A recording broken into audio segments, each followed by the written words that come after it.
Marcus, 12, dragged his mower to the Hells Angels clubhouse. "I'll mow the whole lot for 2 cents, sir. My mom can't afford my school lunch." The biker, Doc, saw duct-taped shoes and a reflection of his own childhood. He gave 2 pennies and made a call.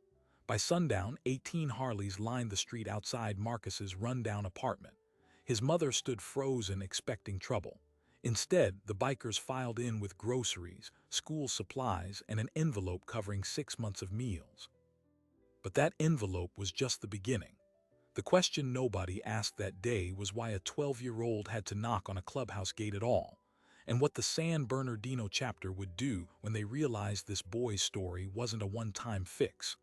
To understand why, you have to go back 6 blocks south of that clubhouse, to a 2-room apartment where a boy named Marcus woke up every morning at 5:30 to the sound of his mother crying.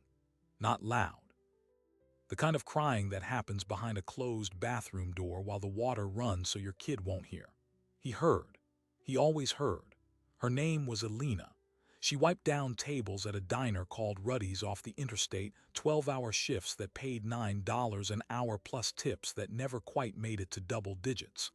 The rent was $850, due on the 1st, and every month the 1st came faster than the paycheck. School lunches at Marcus's middle school cost $2.40 a day. That's $48 a month. For Alina, $48 was the difference between keeping the electricity on and not. So Marcus did what kids with too much conscience and not enough years do. He stopped asking for lunch money. He told his mother he ate at a friend's house. He told his teacher he forgot his wallet. He sat through 6th period with his stomach growling so loud the kid next to him once slid over half a granola bar and didn't say a word. On weekends, Marcus would walk the neighborhood looking for odd jobs, pulling weeds, hauling trash cans, once scrubbing out a neighbor's dog kennel for $5 and a warm soda. He saved what he could in a sock under his mattress, but it was never enough.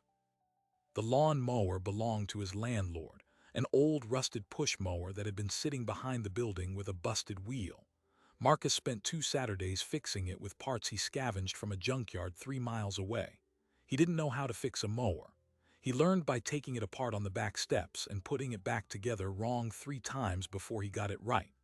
Once the blade spun, he pushed it down the sidewalk, just to hear it run. That was the sound of a plan. He'd seen the overgrown lot beside the Hells Angels clubhouse every day walking to the bus stop. It was a jungle of weeds and foxtails, chain-link fence sagging. Nobody ever touched it. He figured if he mowed it, maybe someone inside would be willing to pay a few dollars. He didn't know anything about motorcycle clubs. He didn't know what a Hells Angel was. He just knew grass that needed cutting and a stomach that hadn't been full since Tuesday. On a Thursday afternoon, with his mother at work and his stomach aching, he dragged the mower 6 blocks under a 90-degree sun, knocked on a steel gate, and waited. The man who answered was built like a wall, beard down to his chest, arms sleeved in ink. He looked down at this skinny kid with duct tape on his shoes and a rusted mower and asked, "What do you want, kid?" Marcus swallowed. "I'll mow your lot for 2 cents, sir. My mom can't afford my school lunch." The man stared. The gate swung wider. He handed over 2 pennies, told him to start mowing, and then pulled out his phone. Marcus didn't know who he was calling. He just started pushing that mower through the weeds, thinking about the $48 his mother didn't have.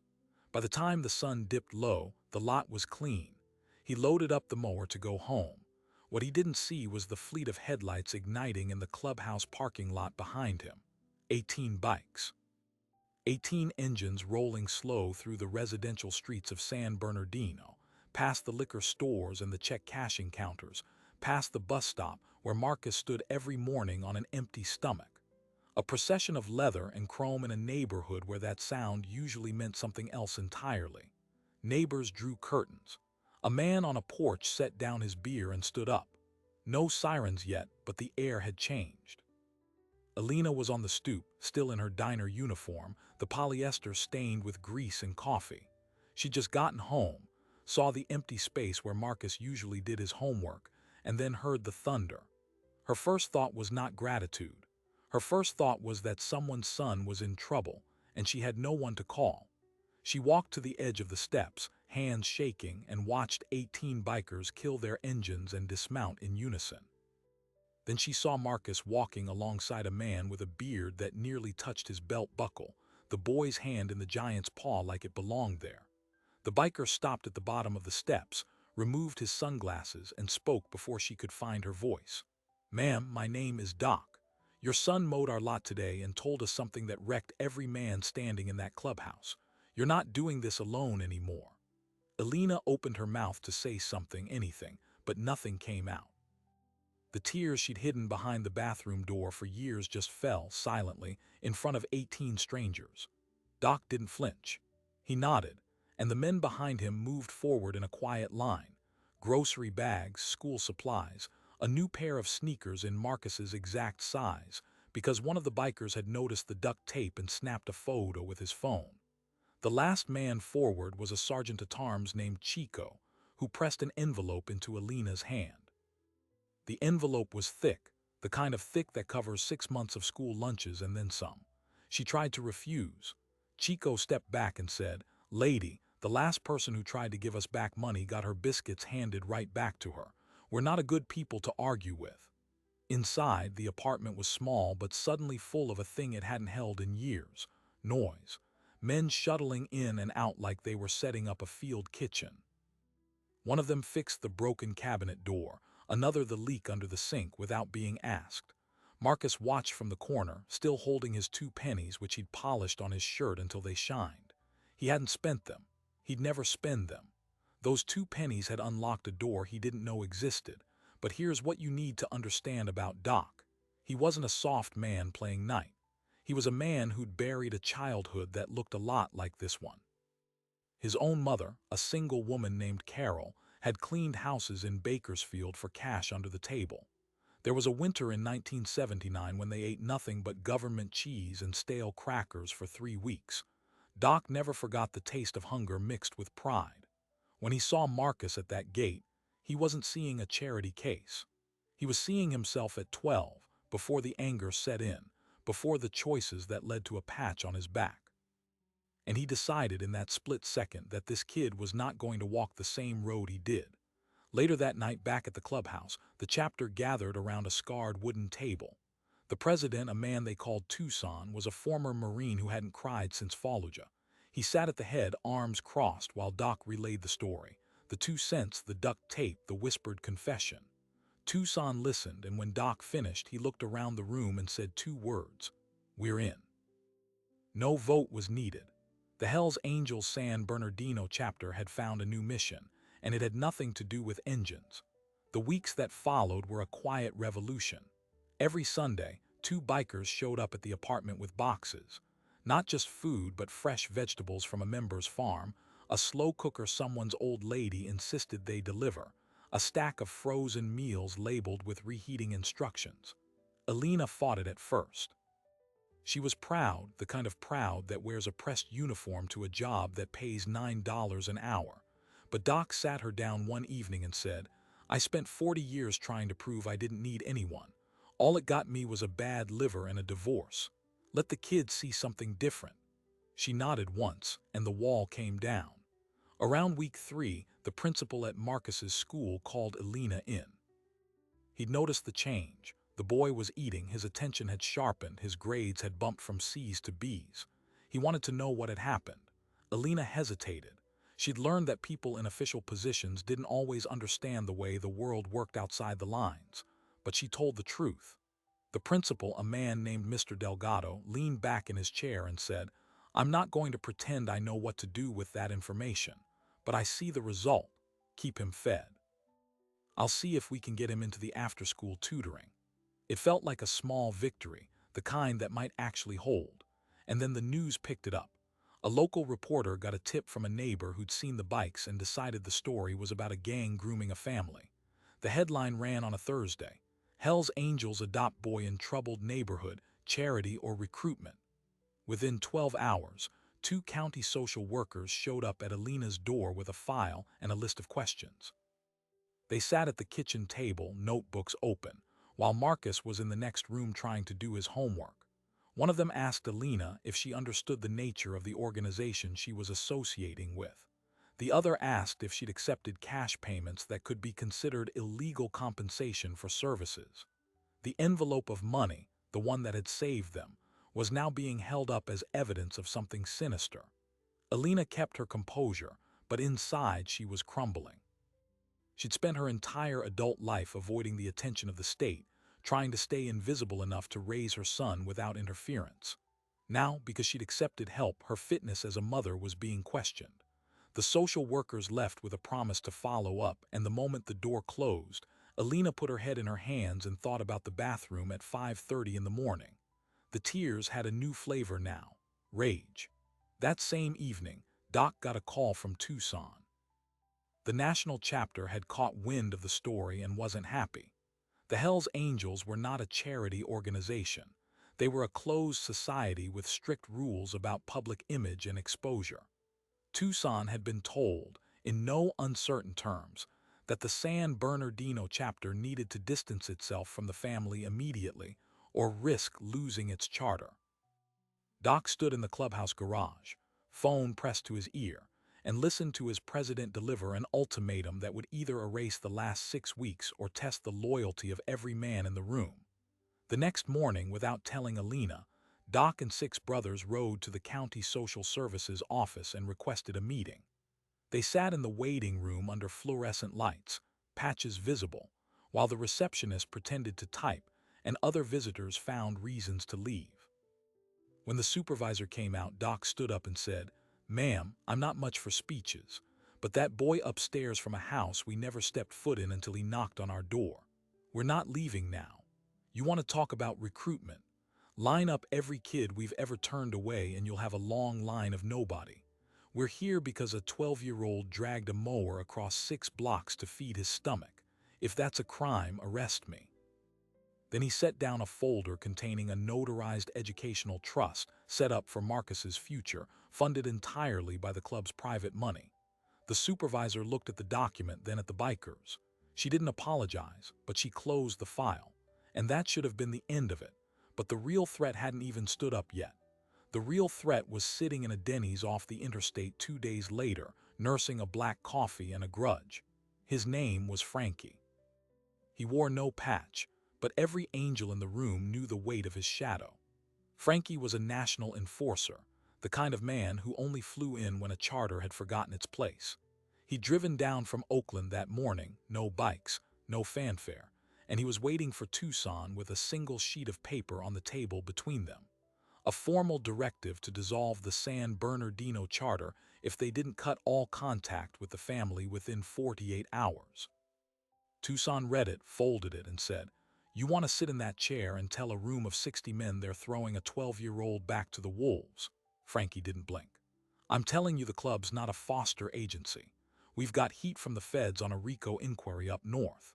The last thing we need is a feel-good story with our name on it turning into a discovery hearing. You think they won't dig? You think they won't find every guy in that clubhouse with a record and use the kid as a prop?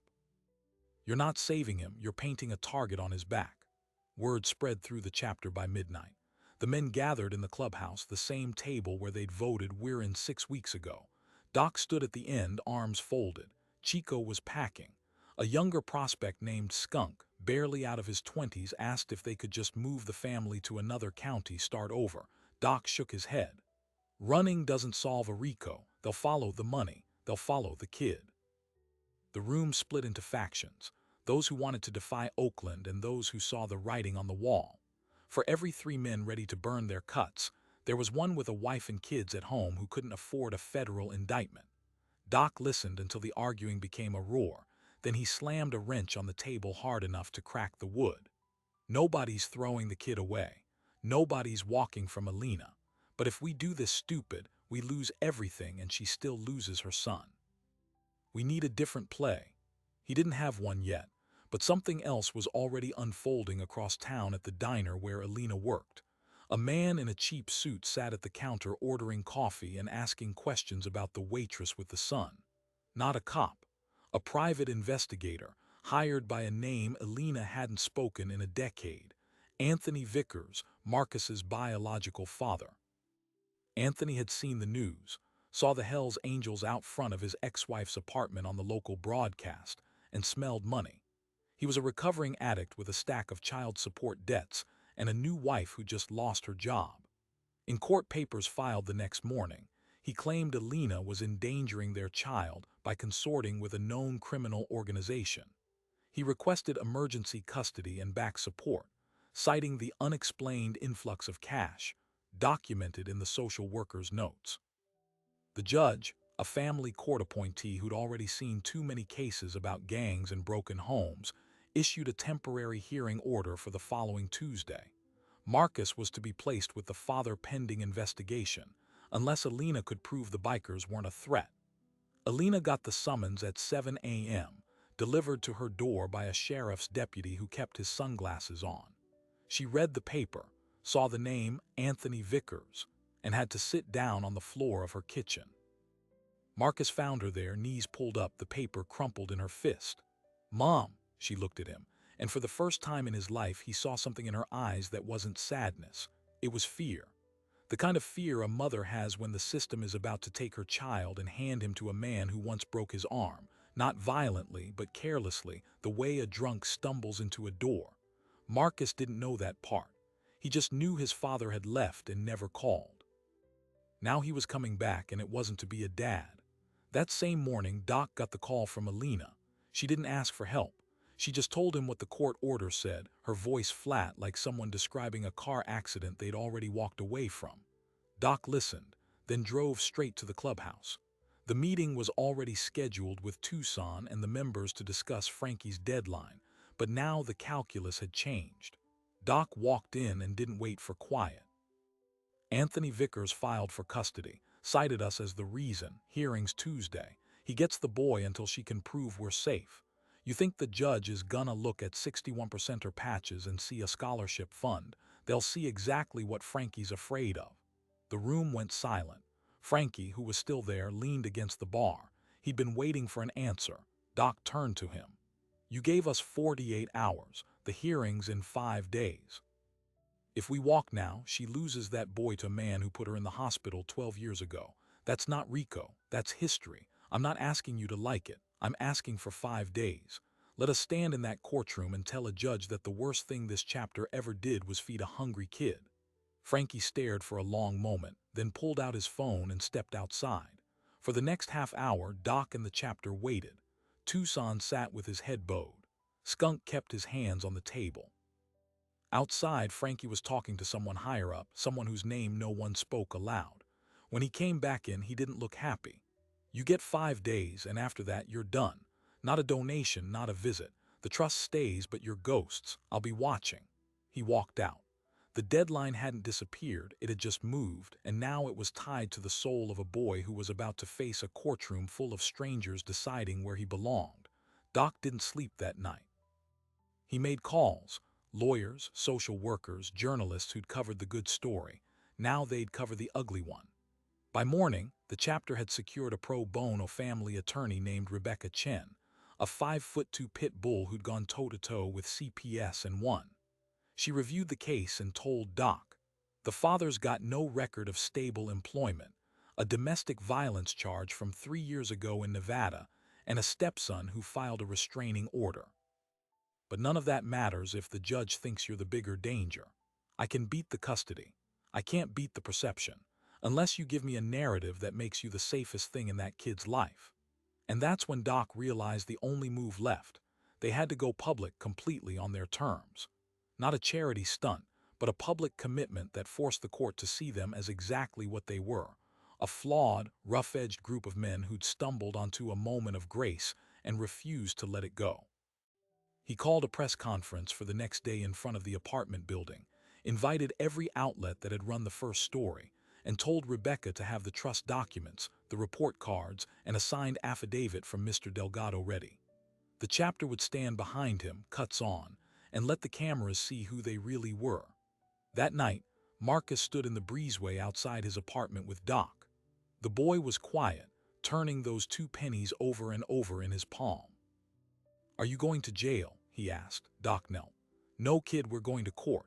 And if there's one thing I learned in 40 years, it's that a man with nothing to hide can stand in any room. You got that? Marcus nodded. Doc pulled a small item from his pocket, a patch, the chapter's insignia sewn onto a child's baseball cap. You wear that tomorrow, not because you're one of us, but because you're under our roof until the judge says otherwise. Got it. Marcus put it on. The cap was too big. It fit perfectly. And as the sun set over San Bernardino, 18 motorcycles idled outside the apartment, not as a show of force, but as a promise that whatever came Tuesday morning, the boy wouldn't face it alone. Tuesday morning came gray and flat, the kind of sky that doesn't promise anything. At 8 o'clock, 18 Harleys idled in the parking lot of the San Bernardino Superior Court. Doc stood at the front, freshly shaved, his cut pressed and clean. Next to him, Marcus in his too big cap, gripping his mother's hand. Rebecca Chen carried a binder 3 inches thick. Across the lot, Anthony Vickers stepped out of a rented sedan in a suit that didn't fit, flanked by a bored-looking attorney who'd been hired that morning. He didn't look at his son. The courtroom was small, wood-paneled, smelling of old coffee.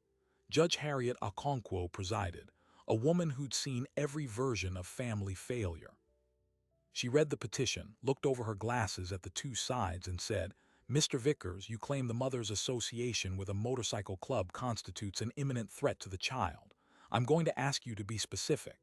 Anthony's lawyer launched into a list of club affiliations, criminal records of individual members, the recent news coverage. The judge listened, then turned to Rebecca. Rebecca stood and called her first witness.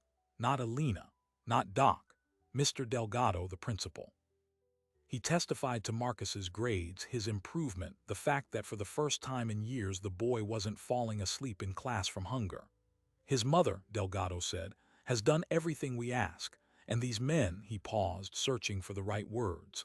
These men fed him when the system didn't. Next, she called Chico, who walked up in his cut, all 240 pounds of him. The bailiff tensed. Chico swore the oath and answered every question. About his record, his jail time, his sobriety, and the envelope of cash. "We didn't give her that money to buy loyalty," he said.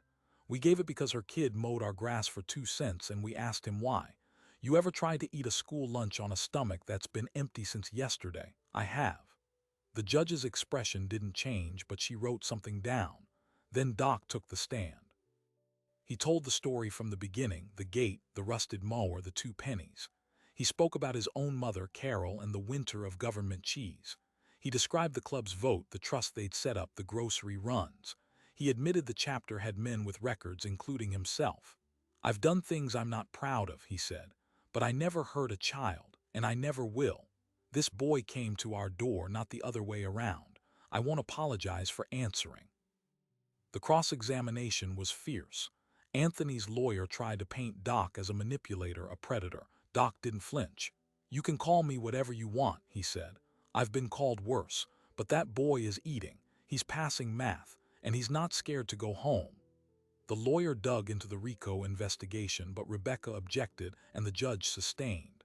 Then Rebecca introduced the affidavit from the PI Anthony had hired. The PI, a retired cop, had turned over his findings voluntarily after spending a week with the family. His report concluded that the only danger to Marcus came from his father, who had a domestic violence charge and had violated a restraining order. The judge ordered the PI's testimony to be entered into the record. Finally, Anthony was called.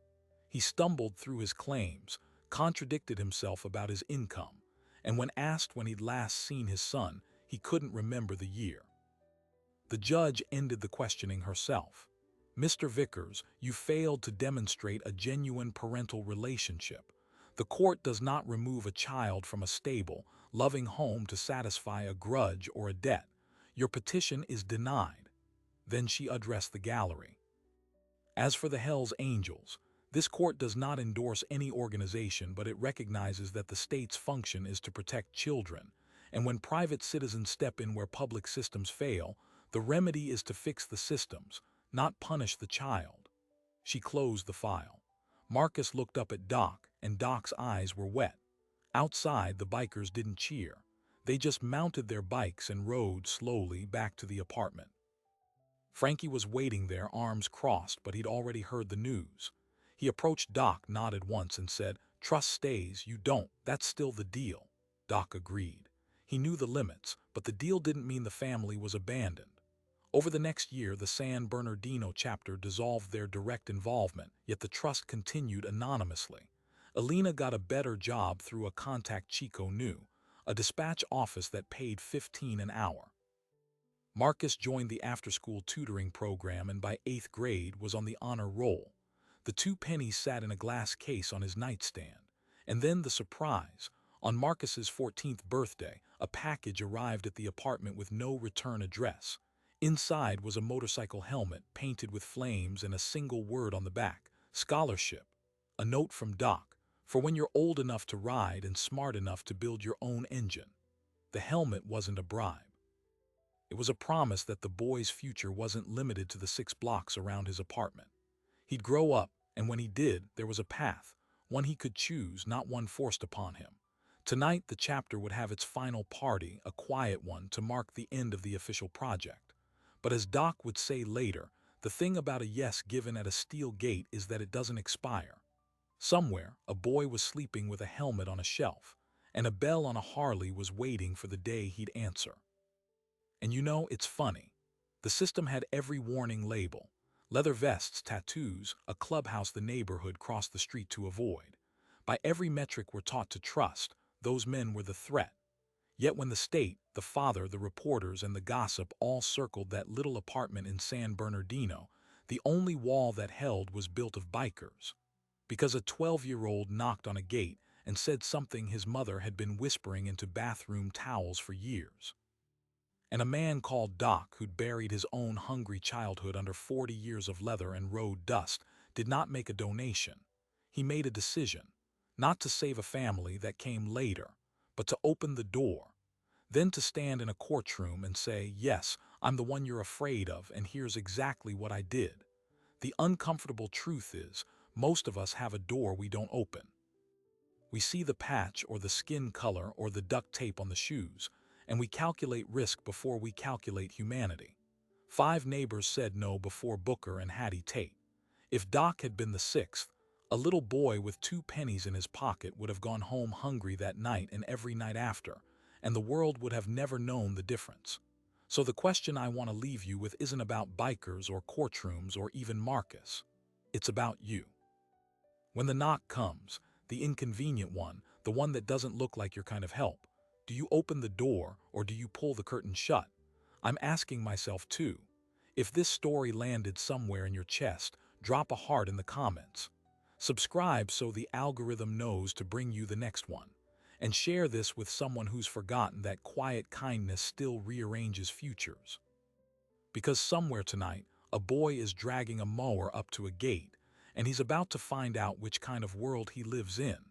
Be the 7th door.